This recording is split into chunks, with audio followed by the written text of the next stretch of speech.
ప్రస్తుతం మహేష్ మీరు చేసినన్ని సినిమాలు ర్యాపిడ్గా చేయకపోవడానికి కారణం ఏంటని మీ అభిమానులు అంటే మహేష్ని ఆదరించి అందరు అభిమానులు ప్రశ్నిస్తున్నారు.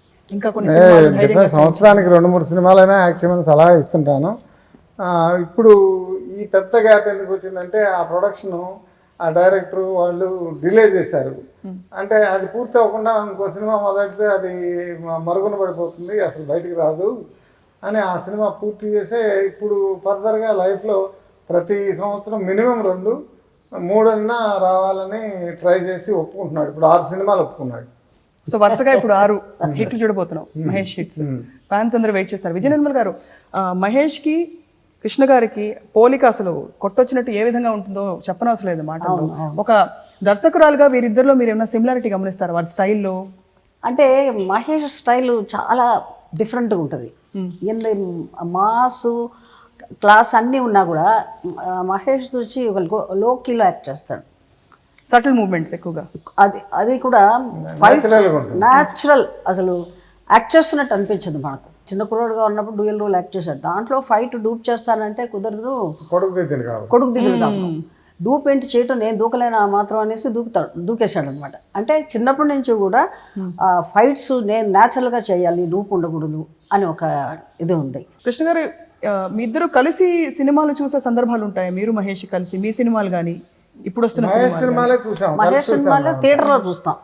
థియేటర్లో ఎందుకంటే మాకు రియాక్షన్ అక్కడ బాగుంటుంది కదా. మాకు మొదటి నుంచి కూడా మా సొంత సినిమాలో మహేష్ మేమందరం వెళ్ళేవాళ్ళం, థియేటర్లో కూర్చొని చూసేవాళ్ళం.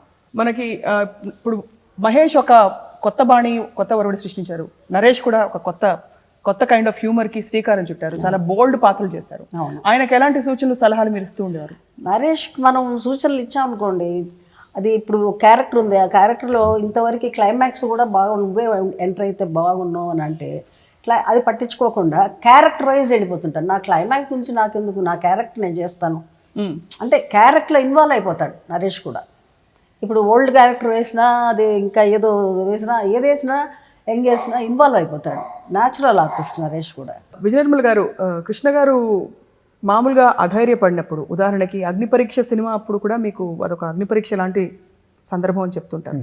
మీరు ఎలా ధైర్యం చెప్పేవారు? మీ ఇద్దరు జంటగా ఎలా ఎదుర్కొన్నారు ఇవన్నీ? అంటే నాకంటే కృష్ణ గారే నాకు ఎక్కువ ధైర్యం చెప్తారు. సో కనిపించడానికి మీరు అలా ఉంటారు, స్ట్రాంగ్గా కనిపిస్తారు, కానీ యాక్చువల్లీ డిపెండ్ అయ్యేది మీరే. అంటే దేవదాసే నాకు, అల్లూరి సీతారామరావు తర్వాత దేవదాసే నాకు పెద్ద దెబ్బ. ఎందుకంటే పిక్చర్ బాగుంది, పిక్చర్ టేకింగ్ సైడ్ కానీ సినిమా స్కోప్, అది స్వామి గారి కెమెరా, ఆర్టిస్టులు అంతా కరెక్ట్గా ఉంది. నేను ఇట్లాగే ఎల్వి ప్రసాద్ గారిని పిలిచి మీరు సినిమా చూడాలండి అన్నాను. దేవదాసు ఎల్వి ప్రసాద్ గారు వచ్చి చూశారు. రేలంగ్ గారు 2వ షో కూడా కూర్చునేసారు, నైట్ షో కూడా కూర్చునేసారు. కూర్చుని ఇంకా ఆయన లేవలేదు అక్కడి నుంచి. అసలు ఎల్వి ప్రసాద్ గారు నాతో ఏం మాట్లాడుకుంటూ వెళ్ళిపోయారు. నేను అనుకున్నాను ఏమో నచ్చలేదేమోనని. నైట్ 10 o'clock ఫోన్ చేసి నేను నీ ఫ్యాన్ అయ్యాను అన్నాడు. అంత పెద్ద డైరెక్టర్ నాకు ఫ్యాన్ అయినప్పుడు నిజంగా ఈ పిక్చర్ ఎంతో గొప్పగా ఆడుతుంది అనుకున్నా. చూసిన వాళ్ళంతా అంత గొప్పగా ఉంది. బట్ రిలీజ్ అయిన తర్వాత అందరూ బాగుంది అంటున్నారు, జనం రావడం లేదు. కొంచెం అప్పుడు ఇంకా సినిమాలు తీయొద్దు, నేను మానేస్తాను దేవదాస్ తర్వాత, ఇంకా నాకు ఎందుకో తీయబుద్ధి అవటం లేదు. ఇంత బాగా ఖర్చు పెట్టాను ఆ సినిమాకి. చూసి నేను తీను అంటే, అలాగైతే ఇంకా నువ్వు అనుకున్నట్లు ఎట్లా ఇదో రీచ్ అవుతావు, ఇది పోయిందని. అదే అల్లు సీతారామరావు క్యారెక్టర్ తర్వాత దేవదాస్ క్యారెక్టర్ కొంచెం పిరికి క్యారెక్టర్ కింద కనపడింది జనానికి. నవలగానే తీసాము, అందరూ అలాగే తీస్తారు. ఆ టైం కాకుండా ఇంకో టైంలో అయితే బాగా ఆడేదని నా ఉద్దేశం.